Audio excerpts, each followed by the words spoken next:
Story 1. Am I the a-hole for not giving my dad back the money he put into savings for me when I betrayed him by accepting extra stuff from grandparents who wouldn't give equally to my step-siblings? My parents created a savings account for me, 19 male, and he'd put away money for me starting when I was young. My dad continued after my mom died, and by the time I turned 18, I had a pretty sizable savings account. When I was 8, my dad started dating Nina, and Nina had kids from her previous relationship. They were 3 years old and 18 months at the time. My dad treated them just like his own, since their dad was out of the picture. He made a rule after a couple of years when he didn't feel like his family or my mom's were fair to them. My mom's side couldn't give me a big item for his house if they gave nothing to them. He said it wasn't fair if I opened a gaming console with a bunch of games from them and nothing was sent to Nina's kids. They could send me some smaller stuff, and it wasn't a big deal. My dad's family had to give to us equally, though, and he said there was no treating me different because we were all a family. My dad's family did follow the rules publicly, but in private they gave me extra money and smaller stuff. I never told Dad, and I accepted it. My mom's family kept the big stuff for their house since I'd visit them a few times a month. They never sent anything for Nina's kids. My dad never talked to me about the rule. I think he expected me to be protective of Nina's kids and to insist we were a family, and all of us should be the same. But I never felt the same way about the step-family stuff as he did. They got married when I was 12, but to me they were still Nina's kids. Dad told me about the savings when I was 16, and I gained access when I turned 18. In October, my dad found out about the extra stuff his parents gave me. He and my aunt argued because he expected them to feel bad about originally treating Nina's kids different to me. He said I'd have grown up feeling ashamed of them if he'd let it continued, and my aunt threw me and my grandparents under the bus, saying if I felt that way, why did I take the stuff behind his back? He was so mad. After he confronted my grandparents, he confronted me, and he asked me how I could let my little siblings be treated differently. He told me family is supposed to stand by each other. I told him he accepted them as his full family, but I never did, and I reminded him of all the years I knew them. I never called them my family or my siblings. I even pointed out how I call them Nina's kids. He told me that wasn't right, and they grew up with me being their big brother. I said I was nice to them because they were kids, but that was it. Then he demanded I give him back all the money in my savings. He said if I was going to take all that extra stuff and betray the family, I didn't deserve it. I refused to, and told him the money is mine now. Nina lost her mind when she learned about it too. She didn't have family to give her kids, so she felt extra pissed on behalf of her kids. She was also pissed at Dad for letting me have the money when I did, since they can't take it and split it between her kids. They keep asking for it back, and I keep saying no. They can't access it either, so it's safe. But they think I'm an a-hole for taking the money when I knew I was accepting the stuff from Dad's parents. Am I the a-hole? Now for the comments. Not the a-hole. They can't blackmail you into feeling differently than you do. Not the a-hole. Your dad's rule about equal treatment was his decision, not yours. You didn't ask for the extra stuff, and it's not your responsibility to ensure fairness for your step-siblings. The savings account was created for you, and you have every right to keep it. Your dad and Nina are projecting their frustrations onto you, but it's not your fault. Stand your ground and don't let them guilt you into giving up what's rightfully yours. Your dad's rule about equal treatment was his decision, not yours. Exactly. Perfectly stated. Ironically, if Dad contributed to the savings account from the remarriage on, without contributing to a similar fund for each of the other kids, he did the exact same thing that he's upset about. Not the a-hole. He could have made a savings account for Nina's kids, but he didn't. Nina could have made a savings account for her kids, but she didn't. Even if the bio dad was not in the picture, that doesn't automatically mean his extended family could not have gifted and made a savings account for her kids, but they didn't. This is money that was intended for you and you should keep it. Ask him if he'd rather have the money or a relationship with you, because it seems like this is where it's headed. I'd starting limiting contact if possible, because I'm sure you'd rather have your mom back than the money. I'd love to have had my mom growing up and would take her over the money. Not sure my dad will ever get it because he tried to make me think of Nina as my new mom and it didn't work. You may also need to ask how he used the Social Security survivor benefits meant for you. If he put that into that account, it is entirely yours and cannot go to anyone else.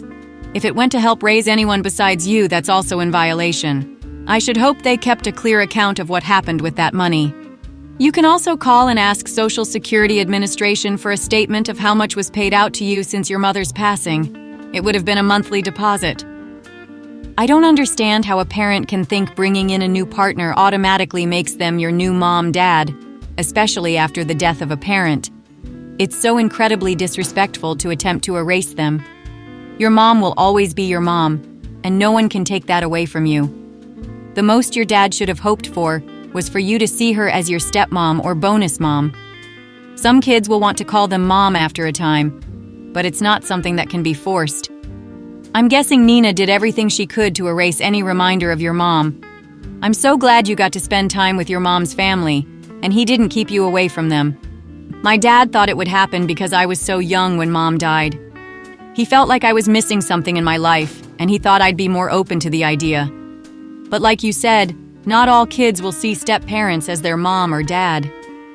Expectations around that make everyone unhappy. Luckily, Nina didn't try to erase my mom. But I think she would have expected me to be shipped off to her family if she knew I was accepting stuff from Dad's side. No is a complete answer. What is it with people blending families and forcing opinions on everyone? Like for real? Don't give them the money. It was savings that included your mother for you, not for you and some woman's kids. In the last 6 years, has Nina and Dad saved up for them? If so, what's their beef? The kids should have savings from both, not your issue. Say no to giving it back and have him make his happy family. I'm not sure if they saved for Nina's kids, but I assume they would have. They're making it a thing of, since I wouldn't stand by my family, that I shouldn't get the benefit of the money. Transfer the money to a new bank account to ensure your dad has none of the account info. That was already done way before this. I went to a different bank. Good. I'm glad you are not at risk of him draining the account behind your back. Story 2. Am I the a-hole here for cutting off my parents because they plan on leaving almost everything to my disabled brother? My 24 female brother, 32 male, is a failure to launch. He's never been very smart. He did badly in school and never went to college. He tried 2 different trade schools, welding and mechanic, but he basically flunked out of both. He works at a gas station now. My brother and I are our parents' only children. They always treated us relatively equal until adulthood. They always insisted we earn our own way. They refused to pay for college or anything. I joined the military at 17, got an associate's degree while I was in, and my government issue bill went towards my bachelor's. I'm working towards my master's now. My husband and I have bought a house and have done well for ourselves. My parents, however, fully paid for my brother to try trade school twice. They've given him cash when he was behind on rent and countless loans. They support him cosplaying as an adult. Meanwhile, they never paid for my wedding, education, nothing. I don't really care so much that they didn't give me money, but the disparity in how they've treated me versus my brother. Our parents are in their 60s now, and while they aren't that old, they're both in bad health and probably won't live another 10 years. They just recently started working on their will and notified us that they were leaving almost everything to my brother. But they want me to be their medical power of attorney, manage their estate, etc. I told my parents to give my brother everything and that I'm completely done with them. They told me to have some grace and understand the fact that he isn't very capable and needs their support, even after they're gone. My mother had a doctor's appointment this morning and asked me for a ride since she medically can't work. I told her to ask her favorite child or pay for an Uber. Things have been tense and hostile. My brother called me to apologize and asked me to not be mad at him. But I told him that I'm not mad at him. I'm mad at our parents for not treating us equally, and he didn't do anything wrong. Am I the a-hole here? I meant to put disabled in quotation marks. My mother refers to my brother as disabled even though he isn't. She's had him tested for every kind of learning disability there is. He just has a below-average IQ. She thinks that counts as a disability when it isn't. Now for the comments, but they want me to be their medical power of attorney, manage their estate, etc. This is a huge ask, even if you stood to inherit. That you're expected to do all the heavy lifting and then be your brother's keeper after they pass it's a hell of a lot. You're right, it's a huge ask. The parents are being incredibly unfair. They want the OP to do all the work and get nothing in return. It's exploitative. The OP is not the a-hole for cutting them off. The parents are prioritizing one child over the other. Their disability argument is weak. Below average IQ isn't a free pass for life. The OP deserves better treatment. She should stand her ground. The parents need to take responsibility for their actions. Why can't your brother live with them, help them, and take them to appointments? Seems like the least he can do. Can he drive? Is he disabled or just lazy? They don't want to ask him. He's forgetful, and they probably wouldn't be able to rely on him anyways. If he is that unintelligent, he might need to be in a conservatorship, or he will end up in trouble inheriting anything at all. Like you or appointed person control his finances and all? Yeah, he is like Forrest Gump, but not so lucky. He does not sound disabled to me if he went to 2 different trade schools, welding and mechanic, just lazy. Odds are if he gets the money it'll not last him long, then he'll be looking to you to pay his bills. He's not disabled, but he's very unintelligent and has poor critical thinking skills. He doesn't really understand how to manage money at all, despite having been taught how. He sounds like my Aunt Jay. She could live independently, but made terrible decisions. My grandmother set up a trust so that Aunt Jay could be provided for, but couldn't get her hands on the money. She would want to buy a new set of pots and pans because they were on sale. She already had a full set of pots and pans. I'm not suggesting you be the executor, not in the slightest. I would make it clear that someone else has to be. I don't know a lot about estate law. If they do make you the executor, is there a way for you to appoint someone else to do it? In our family, Aunt C did it for years, but it became more of a burden as Aunt J progressed into dementia. One of my cousins obtained power of attorney to lift the load. Sounds like he actually is functionally disabled. Not all disabilities are obvious. I have some siblings like this. Well, one actually has a genius IQ, but he's a savant and functionally useless. My parents want me to help manage things for them when they are gone. I don't want to. I don't care about the money, but I don't want to manage my siblings either. I was the scapegoat in the family of an abusive narcissist mother. There are different trusts your parents can set up, and they can name a third-party professional trustee. If they do expect you to manage it, and you even wanted to, then you would need to be compensated for that.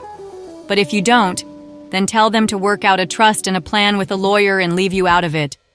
Sounds like you're going to be financially supporting your brother after he blows through the money in less than 2 years.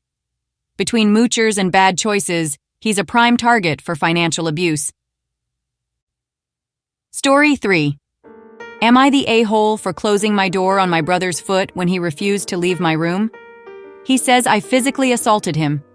We were arguing because he wanted to use my debit card for a cruise our family is going on, and I needed 10 minutes alone to think about it. But he refused to leave my room. I'm the only one with a USD account, so using my account would lower conversion rates for everybody. The trip is really close, and we don't have time to set up accounts for everyone. I wasn't worried about them paying me back. They always have. I just didn't want to deal with doing the math of who owes what afterward if I could avoid it, so I needed time to think about alternatives. He said, "You don't need to look at any other info, I have all the info right here, but I'm someone who needs alone time to read and process it myself." I asked him multiple times to leave, but he refused. Eventually, I tried to push him out, but he's a 6'0" man with muscles, and I'm a 5'4" average-sized woman, so he barely budged. Eventually, I tried to slam my door shut on him, but he had his foot in my doorway and it ended up hitting his toes.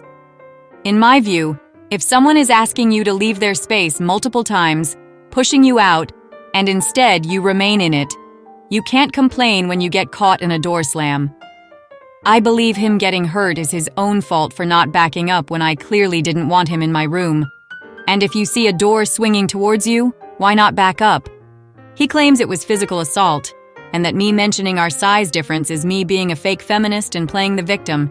He says if we were strangers and it played out the same way, I would be charged with assault, so I'm wrong. Am I the a-hole here? Now for the comments. Tell your brother to quit being a little woman. That's not how it works with siblings. Your brother should have respected your space when you asked him to leave. He refused to leave your room and respect your space, which is also technically abusive in nature. But for future issues, if he refuses to leave your room, just say, then the answer is no. I actually did try saying no, and he still refused to leave. Your brother sounds like a bully and an a-hole. Maybe that's when it's time to go out for a walk in the future, for your own peace of mind. That's actually a great idea. The fight happened at night, so I wouldn't have felt safe doing that. But I'll try that in the future. Whether he lets me leave my room to go for a walk is yet to be known. Not the a-hole. It's your money, and you needed time to consider. He was invading your space, and he's bigger and stronger than you. He doesn't get to use your card now, and probably not ever again in the future. He was using his size and strength to intimidate and bully you into agreeing to something you were not comfortable with. He's the a-hole. He says if you were strangers, you'd be charged with assault. Please, if you were strangers, you'd call the police. He'd be charged with trespassing, menacing, maybe making threats or extortion since he was trying to get your bank card. Tell him if he can't respect your process, a reasonable request if a few minutes or for that matter a couple hours he can find another debit card. He's still breathing, and I assume his testicles are still intact. Not the a-hole. Most banks have a form of travel card where you load up foreign currency for travel. The exchange rate is applied when transferring the initial cash, so you can use the card in any cash machine and get the local currency without hefty fees. Tell them to get these for themselves, as it's not your responsibility. Not the a-hole. If you were strangers, he would potentially be charged with threatening behavior. The police would laugh in his face if he tried to bring charges over this. Not the a-hole. He claims it was physical assault. That's a lie. It would be labeled as defense since he is the aggressor here. That me mentioning our size difference is me being a fake feminist. Tall or short, he is still aggressor of the situation and was told multiple times to leave, and feminists approves of people defending themselves, and actually would have very much of you this, so he loses on that for trying to take someone else's property without consent and having the nerve to use feminists to justify his behavior here, playing the victim. Boohoo, an aggressive attempted bully thief, is upset he didn't bully or take someone else's property. Says if we were strangers and it played out the same way, I would be charged with assault, so I'm wrong. Bull crap. If y'all were strangers, he would have been the one getting multiple charges, from harassment to attempted theft since card doesn't belong to him, so he would have been rewarded with shiny new silver bracelets by the cops. So he's very incorrect because the law would not be on his side in this situation. So you are not the a-hole here, but him, on the other hand, 100% is the a-hole here, and you shouldn't care if it's awkward. Never let him use your card or anything of yours again. If he wants to behave this way and lie, he can start paying for his own ST himself. So have fun on the cruise and ignore his behind. Thank you for listening. If you like the video, consider like and subscribe. If you want more stories like these, turn on your notification to receive the latest stories.